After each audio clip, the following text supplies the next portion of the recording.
I must say, I was sitting here thinking as I was listening to the program that I have never had a less than favorable trip to New Mexico. Every single time I've been here, starting when I was a junior, you Baptists will understand what that means. I was about 11 or 12, and I came out here with the Royal Ambassadors to Glorieta. Every single trip I've made has been a delightful one, including this one, and I thank you for your hospitality. And I want to thank, and by the way, my dog is the world's most spoiled, rotten German Shepherd. And he knows it, and he relishes it. And I suspect that if we could figure out just how smart he is, we'd be irked with him that he doesn't behave better than he does. But it is a delight to be here, and especially to talk to people who are in public service. When I served with Governor William Clements, I served as his special assistant for legislative affairs for 15 months on a leave of absence from Criswell College. During Governor Clements' second term, I came to understand just how hard people in state government work and how hard state legislators work and the sacrifice they make to spend time away from their families and away from their loved ones to do the state's and the people's business.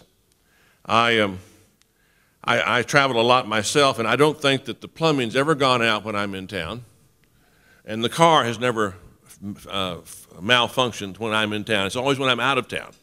And I suspect that that's probably true for many of you, as you have had to have spouses who've made sacrifices. I tell people all the time that there's no one who has made more sacrifices for me to be able to serve Southern Baptists over the last 25 years than my wife.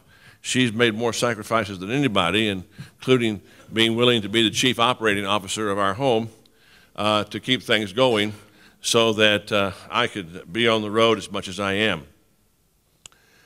Romans 13 gives us the most sustained statement in the New Testament about the role of government. It says that rulers are not a terror to good work, but to the evil. Wilt thou then not be afraid of the power? Do that which is good, and thou shalt have praise of the same. For he, speaking now of the civil magistrate, is the minister of God to thee for good. But if thou do that which is evil, be afraid, for he beareth not the sword in vain. For he is the minister of God, a revenger to execute wrath upon him that doeth evil. Now, the Apostle Paul wrote this when he was a Roman citizen and under the authority of the Roman Empire. Hardly what we would consider to be a benign influence on most. The Roman Empire was pretty brutal. And yet, the Bible tells us that God ordained government. I can only find 3 divinely ordained institutions in the Bible. The first is the family, the second is the church, and the third is civil government. And so you are, whatever your faith tradition is, you are considered by God to be one of his ministers when you are doing the work of the government of New Mexico. And it says here that the civil magistrate is the minister of God to thee for good, to reward those who do that which is right, and to punish those who do that which is evil. Now, if we twist and contort and distort the idea of separation of church and state into thinking that we can't legislate morality, then we fail to do the one thing God ordained the civil magistrate to do. Separation of church and state is the unique Baptist contribution to the Reformation. We are the ones who suffered for it. The Puritans came to America for religious freedom for themselves, not for anybody else. They hung Quakers. They beat and imprisoned Baptists.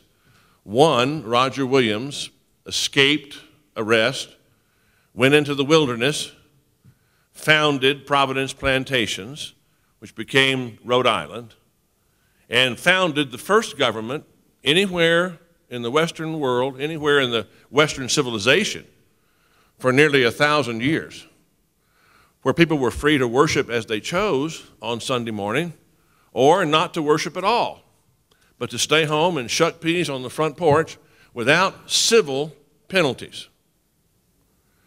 And when the bill of indictment was laid out against Roger Williams, here's what it said. He says that the Church of England is not a true church, and you shouldn't go to their services. He says the Church of England's ministers are not true ministers, and you shouldn't listen to them. And he says the Church of England has no right to take your money as taxes. But you know what the number one bill of indictment was against him? He says we don't own the land because we got it from the king and we didn't pay the Indians for it. In other words, Roger Williams, the champion of separation of church and state, up to his colonial eyeballs in the most controversial issue in 17th century America, which was the colonists' shameful treatment of Native Americans. And he was on their side, and that's why he survived, because he went out into the wilderness in the middle of the winter. The Native Americans befriended him and took him in and allowed him to survive to found Providence Plantations. Now, when I was growing up, I heard this statement in Baptist churches. And let me say that I'm very grateful that I was privileged to grow up in a Baptist church. And by the way, I came to bipartisanship early because my father is a Democrat and my mother is a Republican. In fact, my father is a yellow dog Democrat. He says so. He used to say, son, I'm a yellow dog Democrat from Texas, who sounds just like Lyndon Johnson, says ranch and pinch and inch and ice and rice and nice. And my mother is what they used to call a rock-ribbed Republican from Boston, Massachusetts. And I grew up in a home with a father who sounded like Lyndon Johnson and a mother who sounded like Jack Kennedy. And as the oldest child, I'm told that I used to alternate. I'd say, well, I can't do this and I can't do that. And I learned early that people of goodwill could disagree about politics. The most tense that it got was in 1960. You can imagine. So I had to go to bed at 10:30. I was in the 8th grade. And I'll save you the arithmetic. Bill Clinton is born in August of 46. George Bush was born in July of 46. Laura Bush was born in November of 46. We're all 66 this past year. Anyway, I didn't know who'd won. So I woke up the next morning, and that was back when my eyes used to pop open in the morning. And I wonder who won. Well, my first clue was as I walked down the hallway past the bathroom, my dad was whistling the Tennessee Waltz as he was shaving, which was my first clue. And then I got to the kitchen, and I opened the refrigerator to get out the orange juice, and I saw my mother in profile fixing breakfast at the stove, and I saw a tear running down her cheek, and I knew who'd won the election. So I know that people of goodwill can disagree about politics, but I'm talking now about the role of government, Republican, Democrat, and beyond. I used to hear this when I was growing up. Well, you know, you can't legislate morality. What nonsense. Laws against murder, laws against theft, laws against rape, laws against racism, laws against abortion are the legislation of morality. And when we pass laws making murder and theft and rape and racism and abortion illegal, we're not so much trying to impose our morality on murderers and thieves and rapists and racists and abortionists as we are trying to keep them from imposing their immorality on their victims. Because as you may notice, murder and theft and rape and racism and abortion are not between consenting adults in private. Somebody's doing something to somebody else against their will, and it's the civil magistrate's job to protect the victims. We have an obligation and a responsibility to legislate morality. You know, I'm so grateful for Dr. Martin Luther King Jr. We've just celebrated his birthday. For those of us who are old enough to remember those days, it's almost impossible to imagine the courage it took to do what he did, knowing that people who were evil enough to blow up little girls in church would have no compunction about killing him. And we would have managed our way through that crisis somehow, but I can't imagine how it would not have been far more bloody and far more bitter had it not been for the leadership of Dr. King, who, writing that letter from the Birmingham jail, said, "I am in this jail because I refuse to obey an unjust law. And it's an unjust law because it doesn't coincide with the moral law of God." Now notice, he didn't challenge the civil magistrate's authority to make laws. His letter had the power it had because he was in the Birmingham jail. He wasn't cooling his heels in the New York Hilton. He was in the Birmingham jail. And he forced people to confront the enormous, cavernous gap between what we say we believe and what we were practicing, to live out the ideals laid out in our Declaration of Independence.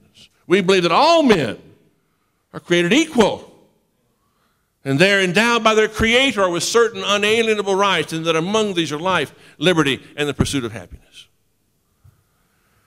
Now, we have failed for 40 years now to extend the protections of citizenship to our unborn citizens. By the time a woman knows she's pregnant, the baby's heart has begun to beat. 24 days after conception, the heart begins to beat. Every abortion stops a beating heart. At 42 days gestation, we can measure brain waves. They may have brain waves before that, but we can measure them at 42 days. And we hear all of this fog, this verbal fog of, well, a woman has a right to her own body. Yes, she does. Yes, she does, except in, we don't, but there are limits to that. We don't let her sell her body in prostitution, except in certain counties in Nevada. And when a woman has participated in an activity of which she is surely aware that one of the possible consequences is pregnancy, she does not have an absolute right of life and death over another human being who is plugged into her body until he or she can breathe on her own. 53% of these babies are male babies. That's nature's way of compensating for the fact that males engage in inherently more dangerous behavior from infancy to senility. So they have male sex chromosomes. This is not the mother's body. This is a human being who is plugged into the mother's body as a life support system until he or she can breathe and live on their own. And if we had a law in this country that eliminated abortion except in cases of a threat to the mother's life and incest and rape and fatal deformity in the fetus, we would eliminate 99% of the abortions that have killed 55 million Americans in the last 40 years. 99% of abortions have nothing to do with the so-called troublesome exceptions. They are post-conception means of birth control. And at least one parent considers the baby to be too embarrassing, too ill, too expensive, or too inconvenient. And I believe God is judging our nation as a result. Our country took a wrong turn about 1970. We began to emphasize rights and privileges at the expense of obligations and responsibilities. And it's led to abortion on demand. It's led to no-fault divorce. Ronald Reagan said the biggest mistake he ever made in government was signing the no-fault divorce law. It's bad for children. It's bad for children. We now live in a society where almost 60% of our children have lost their father in the home by the time they're 6. We've conducted a 40-year experiment in this country on whether or not fathers are optional accessories in the rearing of healthy children, and they are not. Children, the single greatest advantage you can have in America today is not to be born into a wealthy family, but to be born into a family with a mother and a father who are married to each other and who stay married to each other. You've got a 5% chance of being in poverty versus a 35% chance if you're a single child of a single parent. You're far more likely to finish high school, far more likely to finish college, far more likely to get married, far more likely to stay married, far less likely to have a child out of wedlock, far less likely if you're a boy to end up in the penitentiary. Somewhere between 3 and 5 times is more likely to end up in the penitentiary if you're raised without a father in the home. And yet we continue to allow people to walk away from their responsibilities. And let me tell you the biggest tragedy of no-fault divorce. In 7 out of every 10 marriages that end in this country this year, only one partner wants the divorce. The other partner feels abandoned, exploited, lied to, used, expendable. My son and I were watching a particularly graphic episode of Band of Brothers, and if you haven't seen Band of Brothers, I'd encourage you to see it. It's an HBO series on the airborne troops that landed on Normandy and fought their way all the way to VE Day. This episode involved hand-to-hand combat between American paratroopers and German paratroopers. And at the end of it, one of the soldiers said to his buddy, "You know, the people back home will never understand what it cost us to win this war." And by the way, if you're here today and you're a veteran, thank you for your service.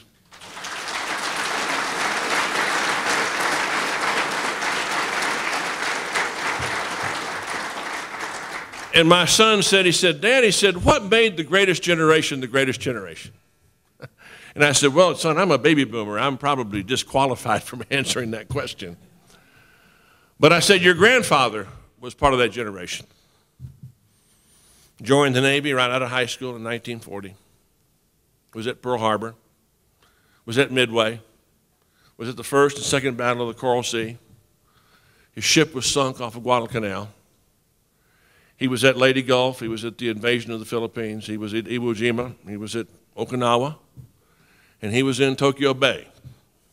13 battle stars." I said, "Well, let's look at it." I said to my son, I said, "First of all, almost all those men went to somebody's church growing up. They had chores. Most of them grew up on farms. They actually worked.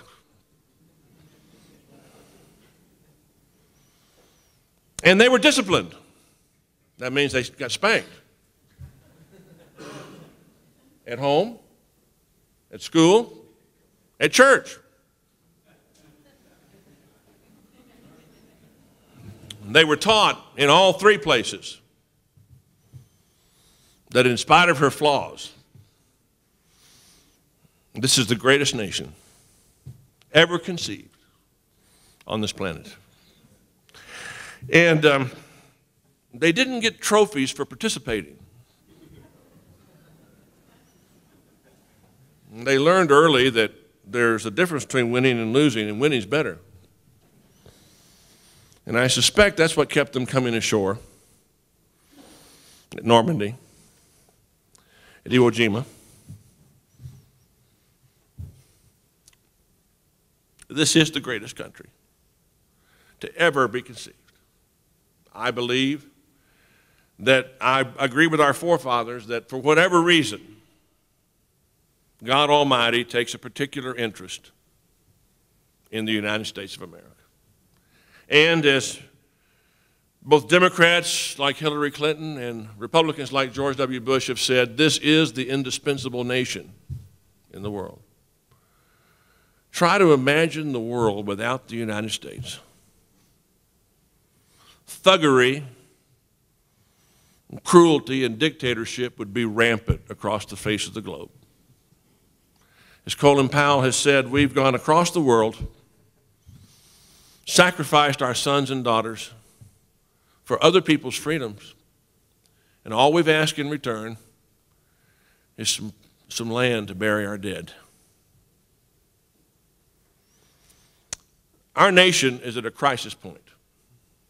We're not going to stay the way we are. Societies are either getting better or they're getting worse. And we face a far greater danger from our own immorality and our own emphasis on selfishness and rights and privileges as opposed to obligations and responsibilities and keeping your promises than we ever faced from the Japanese Navy or the German Army or the Soviet Missile Command or in the Al-Qaeda terrorist network. If America falls, she'll fall from within. But long ago, God told us, if my people, which are called by my name, shall humble themselves and pray, and seek my face, and turn from their wicked ways, then will I hear from heaven and forgive their sin and heal their land. Our salvation is not going to come from Washington. It's going to come from God's people, those who name him as their God, getting right with God. You see, this is the good news and the bad news. It's the same news. The future of America doesn't depend on what people without faith do. It depends on what people with faith do. Are we going to be salt and light? Are we going to get involved? Are we going to turn aside from our own wickedness, our own failures morally, and turn back to God? That's called a revival. So you got to be revived before you can be revived. And every great movement of God in history has started with God's people getting right with God. And when God's people get right with God, people who are outside the church, they notice. Because we treat them differently. We treat each other differently. And they ask us why, and we get to tell them. And some of them become people of faith themselves. And when those who've been revived and those who have been saved both apply the truth of Scripture to the evils of society, then you have a reformation. And that's what we must have. My hope and my dream is that when they write the history of the second decade of the 21st century, they're going to go to an old folks' home somewhere. And by the way, if we win this struggle for America's soul, there'll be old folks' homes. If we don't count on it. And they're going to find some harmonic convergence, New Age guru who smoked too much dope and inhaled it. And they're going to interview him. And they're going to say, man, what happened? It looked like you had all those conservatives and all those moral people on the run, and all of a sudden it just blew up in your face. And he's going to shake what's left of his ponytail. And he's going to say, yeah, it's a bummer, man. It's a real bummer. And then God's going to give him a rare moment of lucidity. And he's going to say, you know, it's like that guy we read about back in high school, Admiral Yamamoto. Admiral Yamamoto was the architect of the attack on Pearl Harbor. He knew Americans. He'd studied at UCLA. When the first accounts came back of the stupendous success of the attack, there was a celebration aboard his flagship in Tokyo Bay, but then the further word came back that they had attacked before breaking off negotiations. And Yamamoto canceled the celebration, went into seclusion in his stateroom, and wrote the following words in his diary: "I can think of nothing which will infuriate the Americans more." At Pearl Harbor, we had hoped to strike a crippling and a demoralizing blow. But I'm fearful that all we've succeeded in doing is to awaken a sleeping giant and fill him with a terrible resolve. I believe that America is like the prodigal son. My generation, the boomers, we've taken our inheritance and we've gone to a far city and we've wasted it in riotous living. But now, along with others, we're coming to our senses and we're standing up and we're shaking the filth from ourselves, and we're determined to go home to our Father, a Father who scans the horizon, waiting for that which was lost to come home. And if you look across America this morning, if you look with the eye of faith, and you listen with the ear of hope, you can see the stirrings and you can hear the rustlings of a long slumbering giant called the people of God and all of their various denominational manifestations. And by God, they're determined to go home to their Father, and they're going to take their country with them. May it be so. May it be soon. God bless you.